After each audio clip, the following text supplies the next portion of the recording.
Oh, we haven't seen Doom yet. They run Doom MVP? Possibly in the past, but the hero is just... I want to see March Bristleback. Since they could pick it, the Wisp is getting banned, and then they're getting the combo, but it could be an option. All right, we're going to head into the draft for game 2 shortly.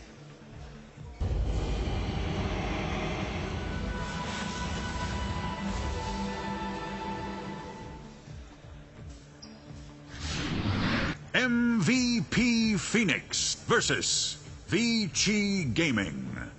Game 2. So Vici 1 game away from a place in the next round and a guaranteed top 6 finish and $1.2 million at the very least. MVP Phoenix need 2 in a row if they're going to do the same thing. It's going to be a very rough game for them.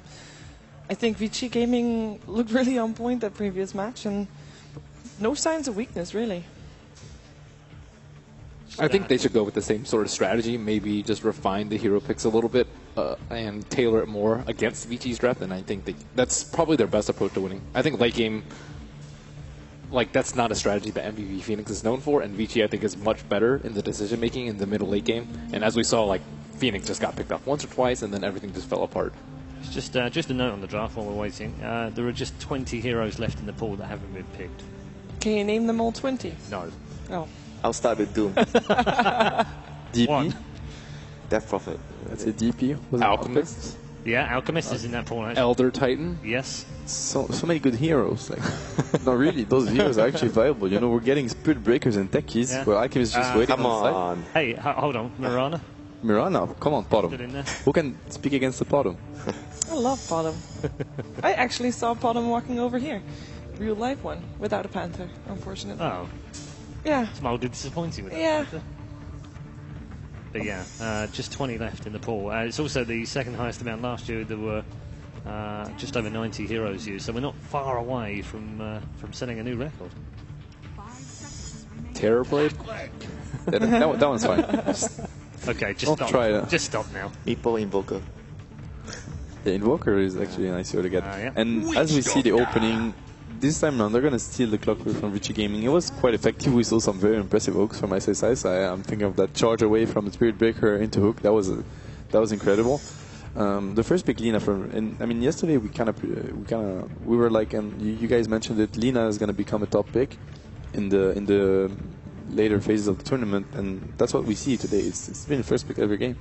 It's actually the most picked hero right now. Yeah.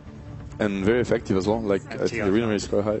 Yeah. Do you follow up with a Rubik here right away to deal with the Clockwork? I think so. I was pretty surprised that they didn't ban it last game, but I think they just wanted them to pick it so they could pick Slark. I would be surprised to see it get through the second ban phase. Earth Shaker. That's a shaker. That's a very early shaker. I don't think you can go wrong with an early shaker. I mean, you're going to assume that it's going to be banned out second phase anyways, and this draft so far from Vici Gaming leaves so much open. You can have both heroes as offlane core, mid support. You can, but drafting, the only thing I see is that Clockwork is a natural counter shaker. It's one of the best heroes to have. Lina as well? Yeah. Enter Lina, yeah. I like the Clockwork pick, though, instead of the Spirit Breaker. Spirit Breaker is just much less reliable than a Clockwork, and you can control your lane a lot better. Yeah, it just depends how lucky you get. Darkseer pick is, or ban is, I would say imperative versus Vici. And second, and on the other side, second respect ban against the QSTA. Unfortunately. Unfortunately. It's fun to watch. It's really, really fun. Entertaining. Yeah, we still have both Shadow Fiend and Queen of Pain in the pool. It doesn't seem like either team really likes Queen. I think it'll be like much later in the phase if we see it picked up. It was decent last game, but she didn't take control of the game like a Queen of Pain generally would have in that sort of situation. I don't necessarily think it was his fault though. I think a lot of teams are misunderstanding, or at least like the first team to actually run Queen of Pain was Secret, Queen of Pain safe lane. It was them, they abused it. But why they picked it mostly is because when you have that Queen of Pain, it's a defensive pick in the sense that you can't really go for moves, you can't really dominate mid lane because you know that whatever happens, the Queen is just going to port in and can join any fight very fast with a lot of burst damage and turn its counter initiation. And when they had SF mid, it's a way to secure the SF's game, make sure he gets ahead of everyone and just go for that push. In that game, I felt like they wanted to be very aggressive, but the Queen of Pain versus a lot of nukes early on, it's quite scary to blink in versus, you know, Lina with duels, Rubik Maiden, a lot of disables, a lot of burst. So they just take him down every time. And at sometimes you wouldn't feel that there's actually a Queen of Pain on VG Gaming because he's been stealing the wave way too often, I feel. Oh yeah, that move on the slug was very crucial. We see a PL ban once again, so it's been twice now.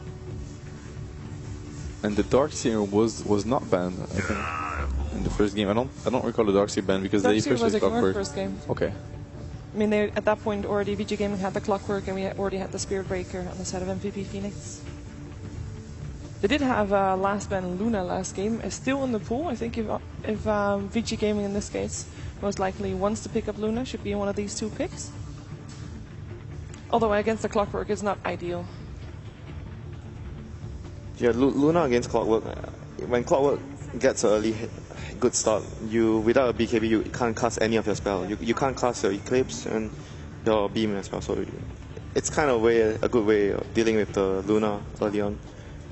And as a Luna player, I know most of the players there don't really like to go for early BKB. You want to go for a farming item first. Yeah, and I think when Hao plays Luna, he likes to go for Drum Tequila and just start fighting straight away as well. Not really wanting to take time to farm up that BKB before doing anything. MVP Phoenix sticking into their bonus time already, quite heavily. I'm actually thinking whether they want to go for like a Shadow Fiend against what Vichy have, because it's one of the heroes that Kyo is really good at. You were talking about TA, since there's no TA, the other two replacements would be either the Shadow Fiend or the Storm. Definitely, the Storm would be an option. They have a lot of disables, but it's also a good hero to just go and find that Shaker in the fights and make sure. I think the Clockwork is already going to cause a lot of issues to the Shaker. Do you think it's a Shaker offlane? Because we've seen it. We've seen both Shaker support for Vichy and Shaker offlane. I think it's far more likely Shaker support at this moment. Yeah, I like the Shadow Fiend and the Storm, but at the same time, it's just going to invite a anti-mate pick from Vichy. And they went for the co-op again. Is there a chance that we're still going to see another Slark on MVP Phoenix? Or? It's a good hero to have. I mean, it's always a good hero to have versus, you know, stunners. But in that case, I think Shaker, it's quite scary to play Slark into Shaker Dina. I think it's a lot of control and a lot of burst damage. I think it's not the stuns that's the biggest issue, it's like AoE damage. Yeah. Slug struggles against that. If you want to play Slug versus this, you need to get a BKB. Yes. You have to. He can't really go for the build like the last game. He can't be too greedy if they were to go for the Slug once more this game. Because he had a good game, and yeah, going for this Claddy build. Oh, there's still Brute. It's the greedy build. Oh yeah, there's still Brute actually for Vichy Gaming. And Witch Doctor is not a good support at dealing with Brute at all. No. At the moment, they don't really have that much to deal with the Brute, so Ice if he gets his hands on that. And there's another FY Rubik. I mean, this is kind of expected, right? You don't ban it out in the second phase. Yeah. Vichy has, I think, almost all the games we've seen FY on Rubik during the main stage. Siren. That is quite interesting because it's hard to tell if it's going to be a core or a support Naga. I think it's a bit early to call. They run core a lot. I think it's probably more or less core, I feel, because MVP Phoenix have been known to actually run. I mean, they're a Southeast Asian team, and most of the Southeast Asian teams would prefer to run her as a core. Then my question is, if it is a core, why would you reveal the Naga already? Because it hasn't been banned last series, and they went for the same type of draft, like aggressive draft that doesn't fit at all another core. I think it's because it's uncertain, right? It's easy for us to say, but they're ready to switch it up. Yeah, for them, maybe they are feeling we can still switch it up. Okay. And what's Vichy going to look for? If they want the Brood, do you think it's still the game for the Brood right now? Sort of. If it creates space for the last pick, I could see a Brood working. If it is the core of the lineup, I don't think it fits so well. The biggest problem with that is you might have trouble pushing high ground. Yeah, definitely. With the Brood, like Lina or Shaker Rubik, not your best high ground sieging lineup. And you want to end the game early versus Naga. You have to. Yep. Rubik actually 100% win rate so far still. One of the only ones left. 8-0. So it is indeed the Broodmother. I feel like picking the Broodmother sort of forces them to not to run a Naga core. Yeah, I think it's very difficult to run the Naga core now. I mean, it's possible still, but it's very risky. But what other options do they have against Brood right now as a carry hero? If they run an X Queen of Pain lineup, I mean, the lineup doesn't feel that strong, and No, it really doesn't. Vichy has the last pick, so they can actually just pick something that's really good late game. Yeah, it's pretty tough because neither Co-op or Clockwork really matches well versus the Brood Mother in a 1v1 situation. Even if you have sentries as Co-op, you can probably hold the lane first levels, but then at some point it gets harder. A Brood is gonna get a lot of space. I think it has to be Naga core. I mean, if they draft another a core and put Naga on support, their late game is just going to be super weak, and they're still going to have trouble. Yeah, the Brood I agree as well. supporters. So they need a support that can actually deal with the Brood, a support that has AoE, like can clear the spiderlings.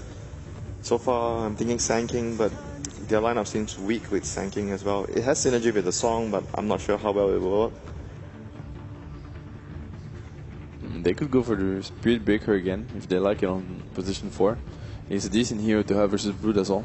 Safe lane Storm maybe, but I mean all their options are just like they're pretty terrible. Yeah, it's not exactly good, but it's like we are trying to find a solution. It's hard. Yeah, it's hard to find a hero that salvaged that draft completely. But I feel like with the Naga core, they might get overrun early game. It's definitely their best late game option, but it's a bit scary. You're facing Brood Shaker. You can never assess that the Brood's gonna be by himself, and there's always that Shaker that stays behind with the Fisher or something like this. It's very hard to fight into. Well, it looks like Vichy is expecting to be a core to still be picked up as they ban out the Bloodseeker. Dazzle. Oh, there's the dazzle. Okay, so we were actually right about it. It's going to be a Naga core coming from Phoenix. Dazzle plus Witch Doctor.